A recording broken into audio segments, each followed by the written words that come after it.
Hello, everyone, and welcome to today's webinar, Keeping Your People Engaged and Productive Through the Crisis. And now I would like to introduce you to your host, Melissa Swift, Leader Digital Advisory, North America and Global Accounts. Hi there, very excited to be joining everybody today and very excited to be joined by a couple of my wonderful colleagues. Mark Royal, who specializes in employee engagement and is an absolute guru on the topic we'll be talking about today, and Doug Charles, who's going to bring some wonderful insights from a leadership perspective as our leader for North America. So, we'll be talking about some of our insights regarding this exciting topic. We'll be talking also very practically about what you can do. I think that's the nitty-gritty that we all want to get to pretty quickly. And finally, we'll be providing some resources where you can find out more. So, without further ado, let's jump into the topic of how to keep employees, really engaged and productive during what is a difficult moment, I think, for us all. All right. So just as we're, one of the things we've been talking a lot about is technological disruption. And I think mine right now is just some slow moving slides. There we go. All right.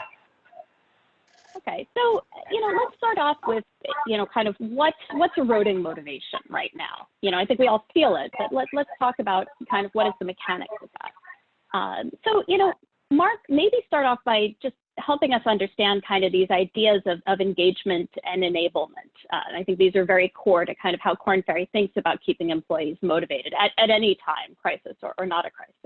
Yeah, we can consider that as a foundation for today's discussion. The long-standing Korn Ferry perspective is that engagement and enablement are key components of high-performing work environments.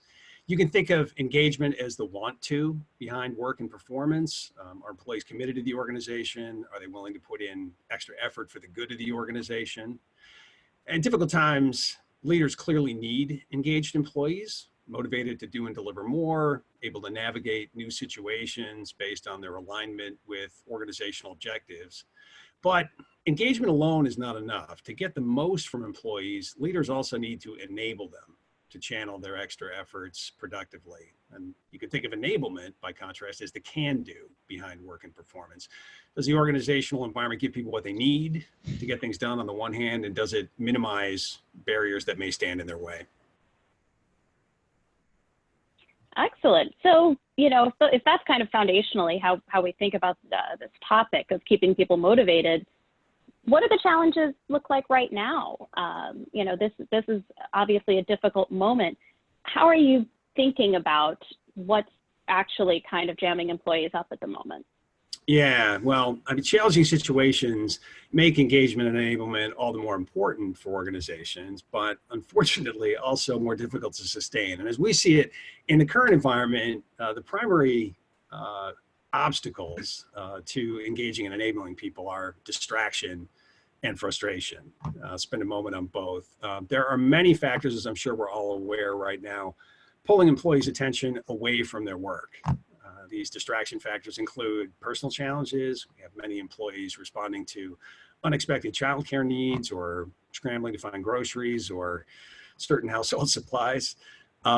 Worry is another one. Many employees are struggling with personal or family health concerns or anxious about job or financial situations. And finally, uncertainty. Today's employees are hit with a crush of ever-changing news about governmental and organizational actions which may impact company, team, and personal plans. And each of these sources of distraction can lead to leakages, if you will, of work-related energy. Energy that might be devoted to work-related tasks that's instead being devoted to distractions.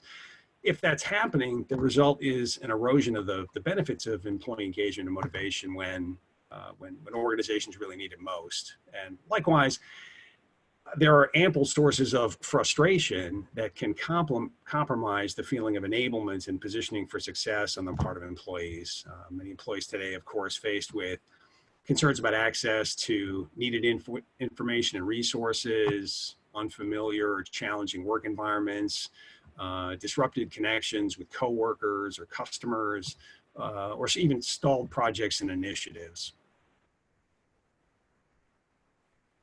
Fantastic. And I think this is a wonderful way of kind of, describing the situation here. I will definitely, vouch for compromised enablement. I've got a 5-year-old doing online kindergarten at home, and currently my desk is about 14 inches by 16 inches tucked in the corner of the bedroom. So everything you're saying really resonates. But I think, let's start to get to kind of the practical. Okay, if this is what's going on, what do we do? So Mark, you've got from our research, some really interesting learning. It's not the first time organizations have dealt with a crisis. What have we learned in prior research and prior client work that might be helpful right now? Yeah, we could definitely learn some lessons from past crises. Before turning there, I'll say, I think the coronavirus situation is definitely unique, distinctive, in that it impacts each and every one of us in a direct and personal way, perhaps more directly than past crises have. The impact is that much broader. But going back to 2008 global financial crisis, we can draw on some research from our longstanding partnership with Fortune magazine in support of the world's most admired companies rankings. We, for over 20 years, helped Fortune magazine compile those rankings and also conduct research to understand the business practices that contribute to the performance and reputation of the world's most admired companies. And following the global financial crisis, we asked leaders in participating companies what the associated challenges had taught them. And among the primary themes was the value of an engaged workforce in coping with difficult times. I'll give you just one quote from a leader we spoke to at the time. He said, "The biggest lesson has been where we have high engagement, employees are more willing to accept and embrace organizational changes needed to address customer concerns and cost issues."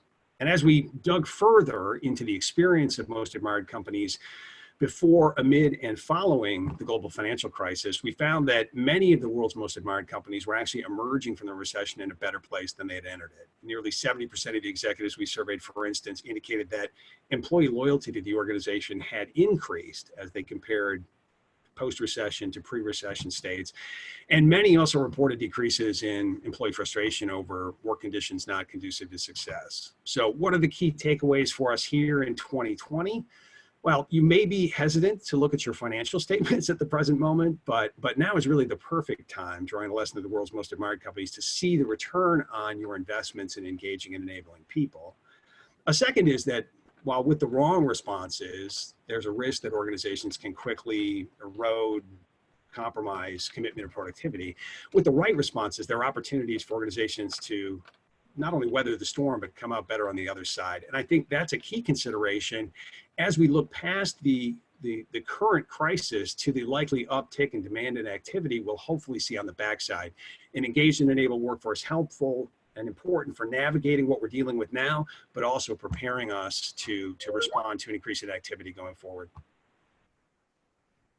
Great. So I think the message really is that this time feels very daunting, but really focusing in on these issues and handling them in the right way, there is a payoff, kind of at the end of the rainbow. Is that a fair characterization? Yeah, exactly. A careful attention to motivation and support for success are key, but there are definitely opportunities for organizations based on past experience to navigate successfully. Great. All right. Well, let's start to get into a little bit more of that kind of practical, or what do we do? Let's see. There we go. All right. So, we try to think about this in very practical terms, right? So let's start with kind of what should people be doing more of, what should people be doing less of, and then we'll talk about a few kind of watch outs for leaders. So Doug, as you're thinking about the populations that you're leading, as well as, a lot of the work that we're doing for our clients, how are you thinking of what people need to do more of right now? Yeah. Thanks, Melissa. And as we all know, what we're learning from, as Mark had pointed out, is, there's a lot of different phases that people are going through right now. And everyone on today's call is going through those similar phases in different variations. So what we're learning is, you can go from everything from the early stages of fear and uncertainty to really adapting to the new world and environment, to really starting to forecast your way out of this process and then ultimately to recovery. And different parts of the globe are at different stages. So, what's really critical right now is the understanding that says what you did before may not work in the future. So anybody out there that's really in a command and control structure and their leadership style is very much, on the monitoring mechanism and really kind of overseeing everybody's work delivery, that's going to be difficult. You're going to have to trust your employees more. But what you also need to do, obviously, is prioritize and focus their work. So clearly, the most important focus is going to be the work delivery that is expected of them. So really making sure that you just transition the work that was in an office and getting it into your work environment and your home life now, and making sure that you're delivering that work is going to be the most important. For those of you, many people are in business development roles, this is the time truly to stay focused on your clients. And it's more listening. There's a lot of people out there that are assuming what clients need or their customers need, rather than really talking to their clients and really figuring out, where are they? What stage of the game are my clients in? Are they in a high growth position right now and they're just trying to provide all the demand they have that their clients are expecting, or what that challenge is? So really listening, probing, asking questions, finding out where your clients or your customers are spending their money, how they're rebudgeting their positions is critical during this time to allow you to make good decisions about how you reposition your investment dollars. Now listen, one of the things, of course, too, with prioritization and focus is this is a time to do things sometimes that you're not able to do in the past, which is a lot of personal, professional development. So often that training, if you will, kind of takes a back seat to just the rigor of getting the job done on a daily occurrence. So kind of really making sure, if we have access to project management capabilities as far as expanding our project management, if there's client management activities, if we're seeing business development, leadership development, all alike. You're seeing a boom right now in China, actually, in their virtual learning environment. So there's a lot of attention that's really being spent on making sure that people are really embracing this time to really professionally develop and getting that access to those kinds of courses and curriculums or HR-related courses or the like.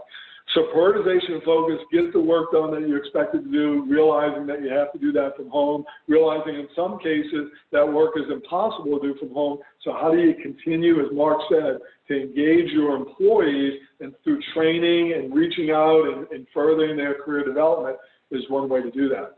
Now, what's more of, too, is the informal connection and mentoring. Listen, if you have a mentor program, that's huge to leverage those mentors right now in this stage. Listen, no one wants to feel alone. I mean, that's a big challenge for everybody. We're social animals. We like the interaction. We like building, that type of activity and work environment, and yet now we're very much isolated.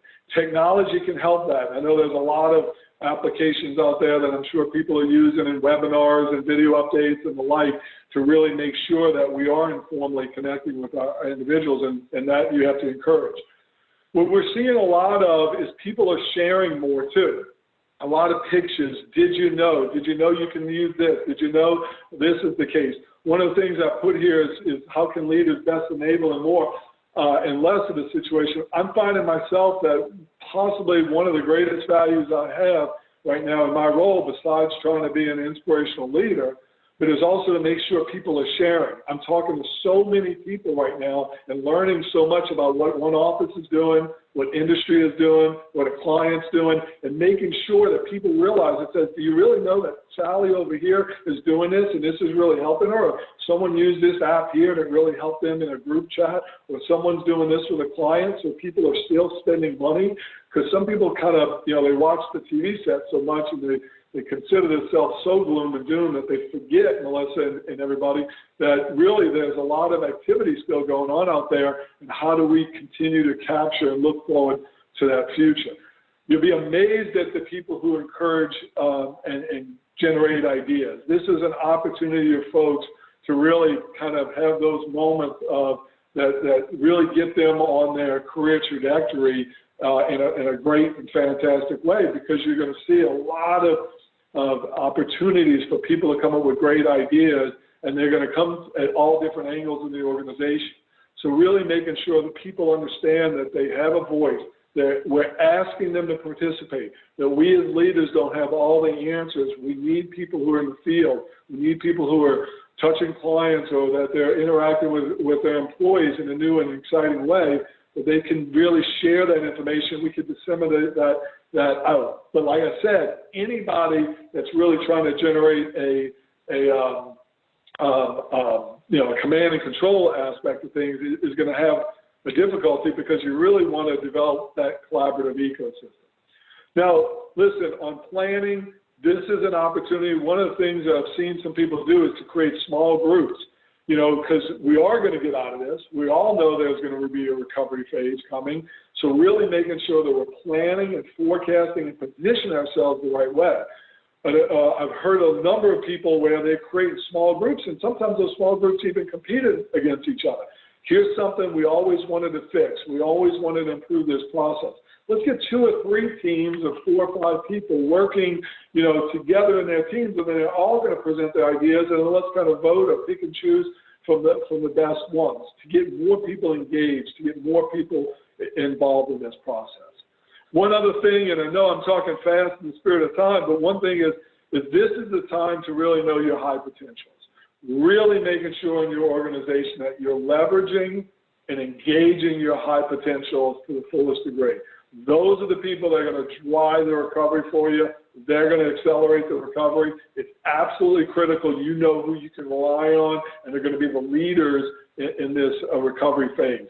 Stay engaged with those individuals, Melissa, is going to be critical during when the recovery comes around and how quickly that recovery is needed. Excellent. Excellent. Thank you, Doug. I think there's a lot of good stuff there. And I'm going to actually just pick up on a few questions actually that have come in. And I think it hits some of our employees need less points. So I'll just quickly kind of move through that, and then would love your take on some of these watch outs for leaders.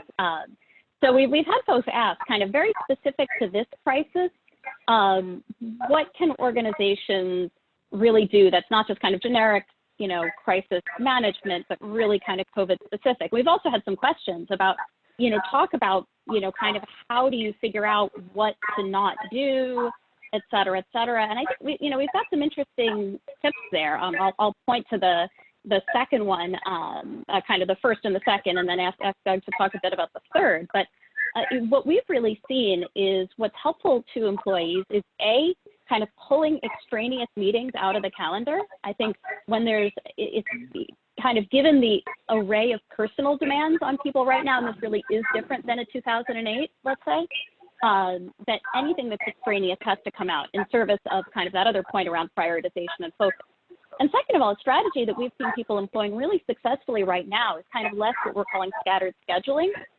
And the idea there is to be sort of on in blocks during the day and off in blocks during the day, understanding that a lot of us, again, who are, let's say parents, right, have to do some, virtually enabled schooling with our kids. So, don't have little 30-minute meetings dotted throughout the day. Have my 3 hours, I'm on, I'm doing calls, I'm doing work, I'm fully available to my colleagues, and then maybe, a few hours, okay, as a team, we're going to agree, we're all off, right? And we're going to do our distance learning with our kids, et cetera, and trying to be really thoughtful and actually using time during the day very differently. And then also we've got this kind of other point about, Doug, talk to us a little bit about this idea of what leaders need to do about what communication they need from their people. And I think also how people can drive better communications with their managers and leaders right now when there's just so much, right? Yeah, one thing I even heard as early as this morning is that there's a couple of clients of ours and customers that are actually asking no one to have 60-minute calls. And the logic is, let's have 50-minute calls. And the thought process is, because you're working from home, things are coming up, and sometimes you need that 10 minutes. So don't have the back-to-back call, and if the schedule is an hour, and that's because how we always did it that way, and we always went around the horn, what are you doing, what are you doing, what are you doing? And again, I go back to the command and control. So Melissa, as you're pointing out, that says, listen, there's a lot of, almost every call starts off with, 15 minutes of people sharing about some of these activities, and at this point in time, that may be appropriate. But as this evolves, as this continues on, as we begin adapting to this new work environment, we're going to have to adapt our communication styles to be more of a, hey, what do we need to know? How do we share that information accordingly? How do we make decisions based on that information, and less about some of the other extraneous ways that maybe we've interacted in the past as well. So, some creative aspects of that needs to be having it. And Melissa, you asked me that said, like, what should leaders not do and kind of do more of, and like, listen, some of this is obvious, but some of it maybe I think people should kind of think about a little bit. And I'll zero in on that second bullet in the spirit of time. A lot of organizations now have got to rethink what success means during this time. For those of you who've established goals on January 1st and said, this is what success looks like by the end of the year, and this is what, how we do our sales commissions, or this is how we plan accordingly, and this is what we expect for. Listen, we're in for a different year. There's going to be, a two-cycle approach to this year where success in one part of the year where we really need to work together. We can't rely on just individuals, and really there may be something for your organization that you sit back and say, during this time, we're going to define success as an organization as a team goal, as a team structured environment. And then we'll get back to normalcy maybe as we get into recovery phase and maybe focus back to where we were with our KPIs. And for those of you who are trying to just sit back and say, listen, what we established on January 1 is how we're going to define you on December 31st, that's a surefire way of losing a lot of your hypos during the transition back, where you need them so importantly to stay engaged in recovery. So something to think about. And of course, there's a lot of communications going out, and some of those communications apply to everybody, but much of the communications apply to specific individual groups. So some groups are in high growth mode. Some groups are in total fear mode.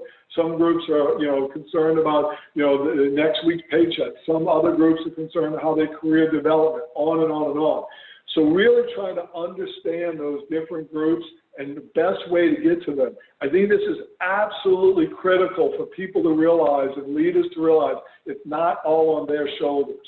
They've got to create their own kind of, for lack of a better word, inner circles for them to be able to help those leaders and really sit back saying, okay, for this group, I need this kind of support to get this messaging out to engage that group. So I think it's going to be really important that the leaders don't look at it as all on their shoulders. They segment the organization based on various criteria and make sure there's circles of leaders that are helping them in the acceleration of the recovery phase. Melissa. Great. And I think the point that you're making about, the organization is not one homogeneous whole, right?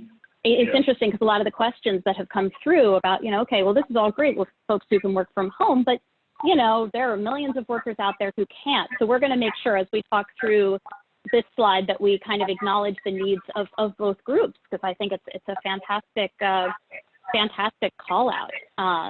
Doug, do you want to maybe, kind of kick us off on points 1 and 2 really quickly here, and then we'll get to kind of a whole bunch of our very practical tips here. Yeah, and for those people who are struggling with, manufacturing employees that literally cannot work from home, to your point, I mean, what those people need is to understand in a truthful and authentic way what's the future look like and at what points in time does that future become reality. So the real challenge there is there is a statement of reality. It's not panic, it's not invoking panic, but it's really establishing what's unique about our situation we're in is others have been through it and they are now in the recovery model of it. So this is something that while none of us know the exact time frame, we recognize that this is not forevermore. This is something that we're going to go through as a United States and EMEA and UK and France and other parts of the globe together, and we have to invoke that hope. For my own personal situation, I will tell you, even last night I found myself getting very anxious, that's not me.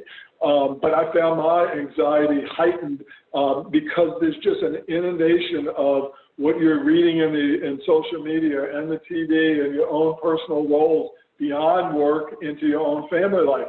And sometimes it can get overwhelming. So really making sure that, there's some self-awareness that says when you're realizing that, you need to take time to get your own self back in order. And that's what I had to do last night, and kind of really reestablish the self, because you are the beacon of hope for so many people. So setting that expectation that in some cases there's no real easy solutions. We don't necessarily have all the answers, but you got to be the exhaustive, authentic evangelist that is reminding people about what the future entails in the organization and what that's coming.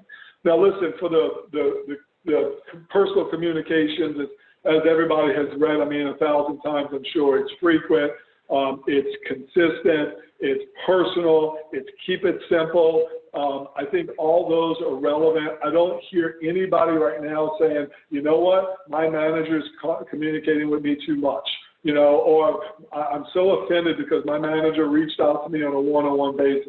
I think people appreciate it, they understand it, but there's got to be a purpose to the communication. That purpose is fact-finding so we can make better decisions, or it's instilling inspiration and hope, or it's educating, if you will. But somehow figuring out how to use those communications to continue networking, continue educating, continue inspiring our employees are critical throughout the next phase. Great.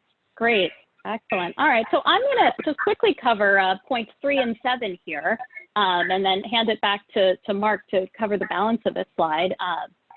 I think one piece of that communications picture, and this really resonates for me for all the work I do, helping companies transform digitally, which has suddenly become a real pain point right now, is it just leaders need to be realistic about kind of both the promise and the reality of technology. That we have made all these wonderful tools available to you, and there are times when they're going to work plus minus. I know we're having audio issues on this call, so actually if Mark and Doug could please mute during the time I'm speaking, that seems to be the major glitch. But really being candid about technology is not always going to work right, and we're going to have a sense of humor about it. I think it's critical. There's also this piece around kind of the water cooler gap, right? That a lot of the best informal problem solving in organizations comes from connections in person, right? And again, where you've got sometimes within a lot of organizations, two disparate groups, right? One that is still in person with a lot of fear and anxiety. They're still coming into work, and then a group working from home, dealing with that whole set of issues. I think to Doug's point earlier about, you've got to have those strategies to bring people together informally. You can't just kind of, sort of pretend it doesn't exist or it's been erased by the aforementioned technology. So let me hand it over to Mark to kind of talk through some of the other, points on this slide, and to, kind of quickly wrap us up, I think, with point number 8, which is particularly critical. Yeah, I will very quickly. Take employees' personal challenges seriously, provide true resources. It's a part of showing care and concern for employees, but it's also part of mitigating the distractions that they face. So now is the time to highlight benefits and resources that organizations can make available to help employees navigate personal challenges. Medical options through health insurance, telehealth programs, for instance, which many large employers offer, getting a real moment in the spotlight. Employee assistance programs, company support for childcare needs. Target, the retailer, said this week that it's extending backup family care benefits to all employees, a plan previously only offered to some. E-learning options, which Doug highlighted, also merit consideration, helping people navigate new work requirements as well as make productive use of slack time in terms of their development. Health and safety. Now's the time to emphasize, again, care and concern for employees, a prioritization of health over work. And I think that's especially important in different populations where perhaps self-quarantine in a home office is not an option. There are plenty of examples of adjusted work routines companies are employing to protect employees and customers. FedEx just announced that there's no need to physically sign for packages delivered in the US at the present time to protect customers and employees alike. But there are also some headline examples of companies criticized by employees and others for doing too little. So definitely a key focus area for employers. And then rewards and performance metrics. Employee engagement is an exchange relationship. People need to feel that their extra efforts are recognized and appreciated, that they're rewarded for what they contribute to the organization. unfortunately, in challenging times when organizations are forced to ask more of employees, they also tend to be constrained in their ability to reward them. So I think clarifying how reward and performance management approaches are going to be managed amid these disruptions can both help create a sense of equity for employees and minimize another potential source of distraction. Doug referenced that earlier. In a Korn Ferry survey of our clients in China, where of course the effects of the crisis have been the strongest, 1 in 4 firms said they're going to make special salary adjustments. Better than a third, 36% said they're considering performance target adjustments.